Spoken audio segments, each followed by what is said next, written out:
Welcome to another episode of Morning Mojo with me, Shane Solomon. We're going to get straight into the content with this wonderful man, and that is Henry Davies. He's here on the sofa. Henry, I've got to ask you, how do you start your day?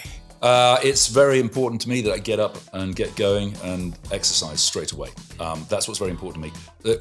Does that happen often? No, not really. Actually, it happens less frequently than it should. So I tend to get out of bed. I make myself a coffee. If I am going to exercise, it'll be a run, or we have a home gym that I've built up, and I would do that with my lovely wife Stacey, and then straight into the day. I like to get that sequence. So I've got I check my emails and then crack on. Yeah.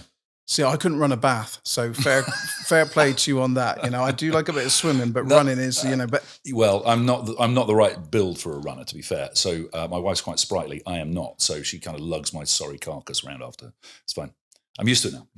Is that because of your military days? We're going to touch on that a little bit later as well. But well, there's an element of discipline that comes from that, but it's really just I think it really helps. That exercise, any kind of movement, helps manage stress, anxiety. You know, life's difficult, and it's good, but it's also good to do. I find it very good to do it with someone else, especially someone that I love, because then you're able to spend a moment where you cannot think about anything other than who you're with and what you're doing, even if it's bench pressing some weights or out for a run, connecting with nature, all that kind of good stuff. So that's why I do it. And how long are you doing that for at a time then? Is it a 20-minute thing? Is it a 10-minute thing? It's a bit more than that. In the mornings, in a weekday, I can't really do more than 5K, otherwise I get exhausted. So that takes me longer than it should, I'm sure, probably 30 plus minutes. And then at the weekend, we'll usually try and get out for one big run. So that'll be a 10K, and usually a cliff kind of run. So St. Anthony Head or Rame Head. I mean, it's just amazing scenery and wonderful to be part of it. It's also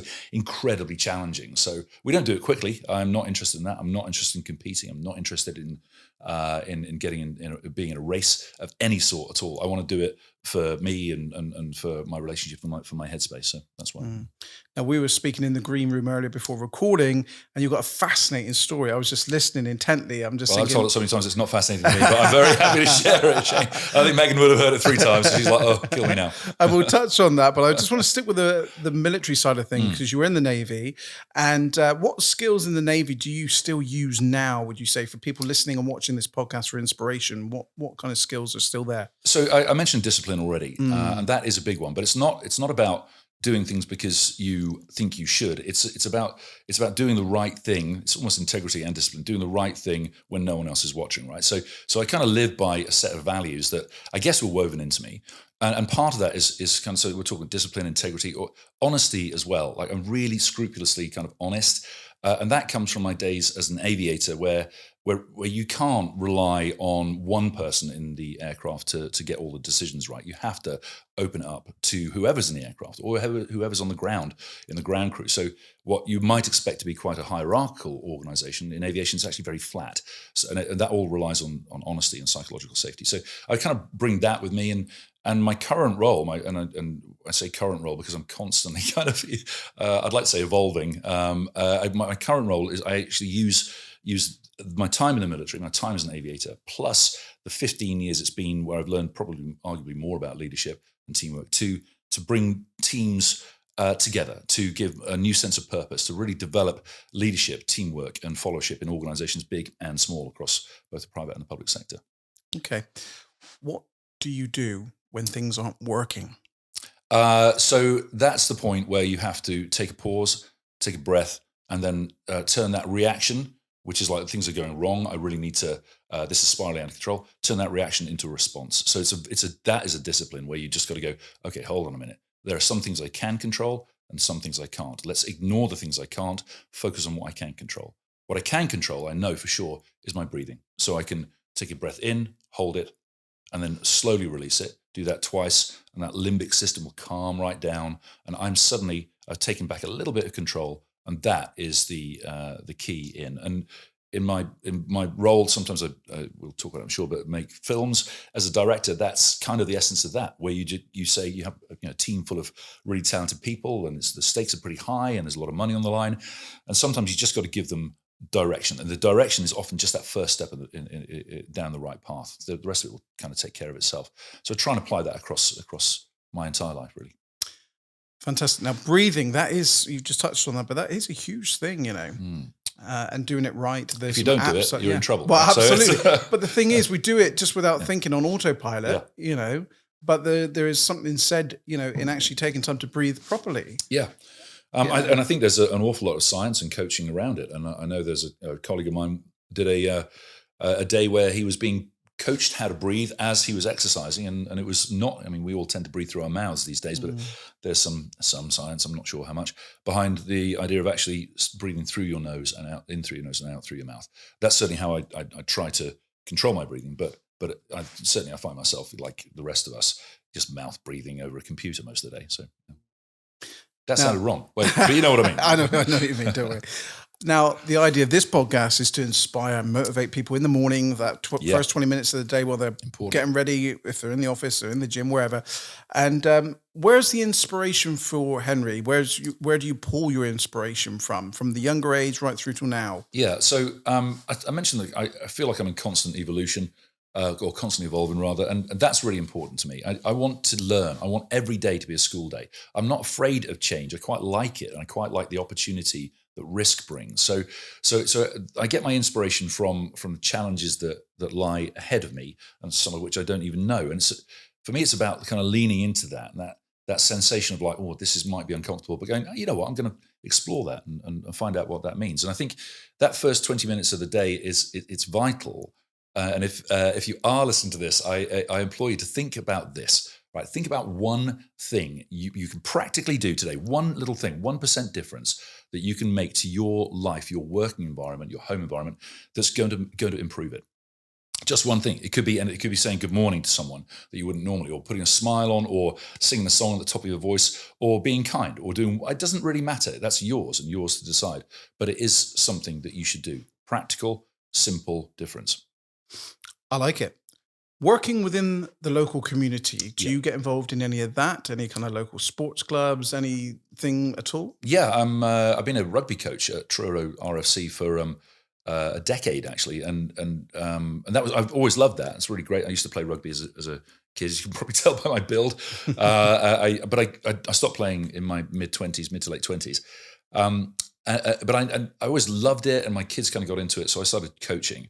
And then about 5 years ago now, my younger son aged out, so he moved up into the kind of seniors, and I thought, well, is there a reason for me to coach anymore? And I started a girls' rugby section at Truro, and it came. So I watch a lot of rugby, and every year I go to the Sevens at Twickenham, and at one point there was this just before the final, the men's final.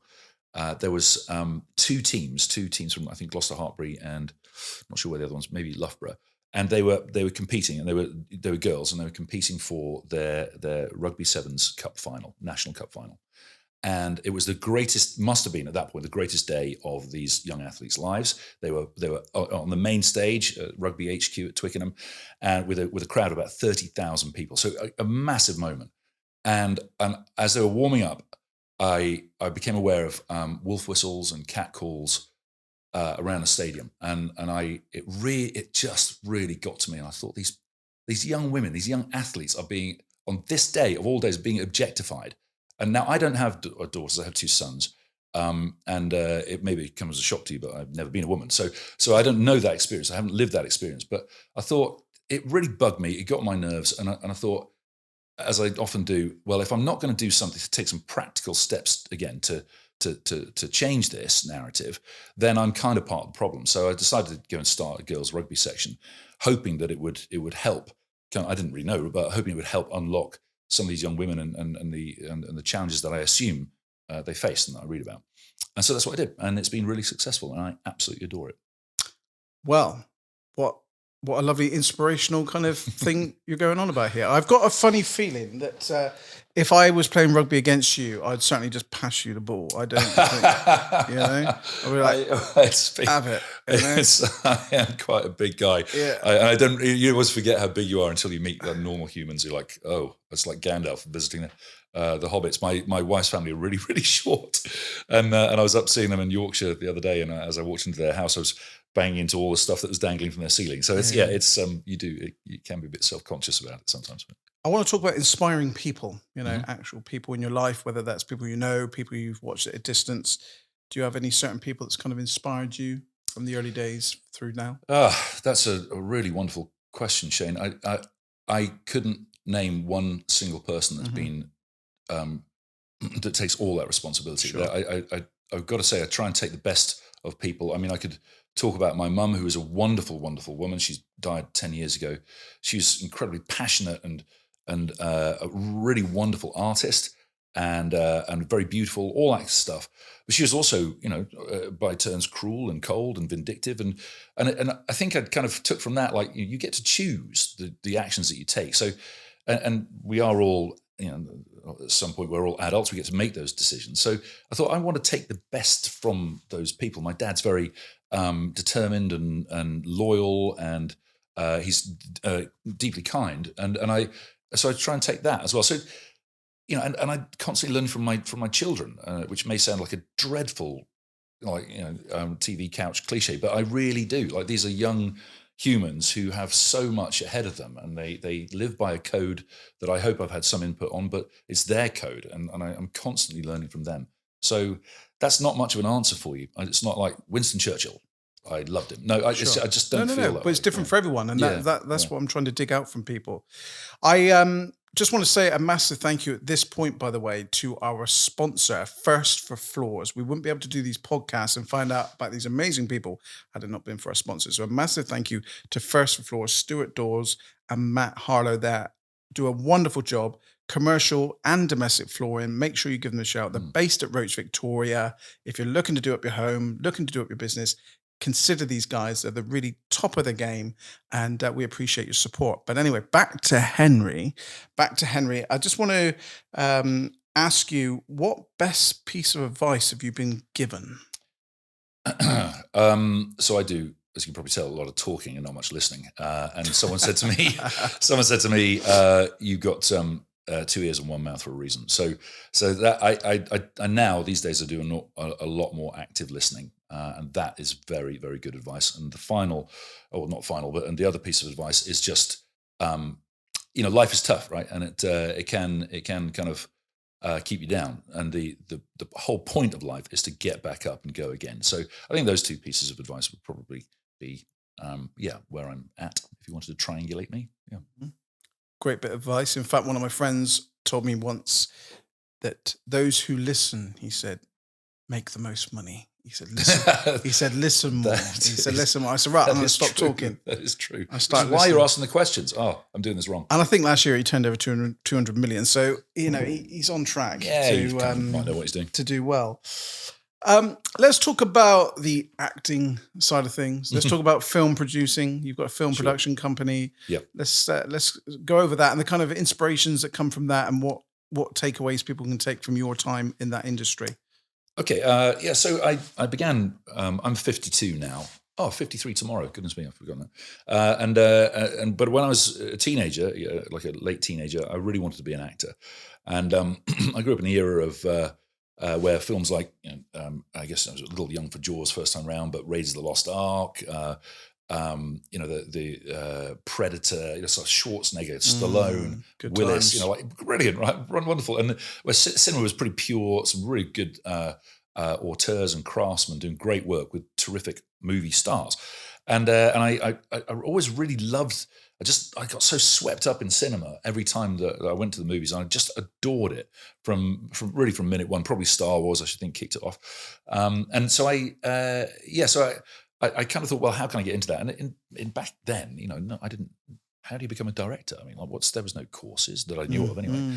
But I thought, well, I'd done a few plays and stuff, and I was tall, and I had I was young and good looking and had some charisma about me, I suppose. I don't know if I was any good at acting, but people seemed to like me, and so I would get cast, and I thought, well, I'm going to do this as a profession, which freaked my family out because they were all teachers and naval officers and stuff like that. So I kind of I just pursued that for a few years, and ended up not the last thing, but one of the last things I did was ending up in the West End, actually, at the age of 19, massively out of my depth on the stage in the Garrick Theatre. And I did a play called As You Like It, a Shakespeare play, As You Like It. I played a very, very small part in that. And it ran for 6 weeks, not at the Garrick for 6 weeks, but it ran 6 weeks in London, Chelsea Arts Centre. And then, finished up in the Garrick. And it was amazing. I mean, full, packed out stadium. And I thought, it was packed out theatre. I thought, this is fantastic. It's great. But then things kind of conspired against me, and things weren't happening as quickly as I would like. So I kind of left that world behind, or I thought I had. It's an itch you just can't stop scratching, right? You know that very well.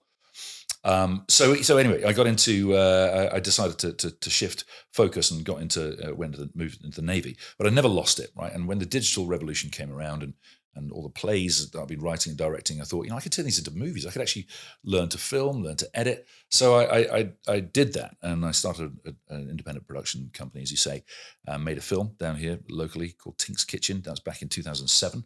And it did reasonably well. I got some distribution, and I thought that was kind of normal.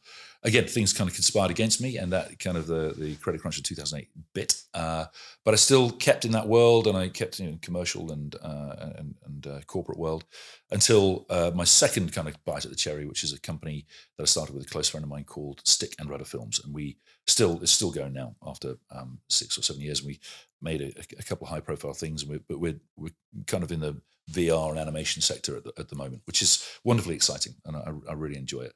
And then I kind of fused both of those worlds together. So I had the aviation, so the military aviation, and filmmaking, and I provide advising. I do military and aviation advising for Hollywood films and TV shows. So I taught Han Solo how to fly the Millennium Falcon. That's incredible. I still can't believe it, because it's weird to say it, but in the film Solo back in 2015, and that was an extraordinary period.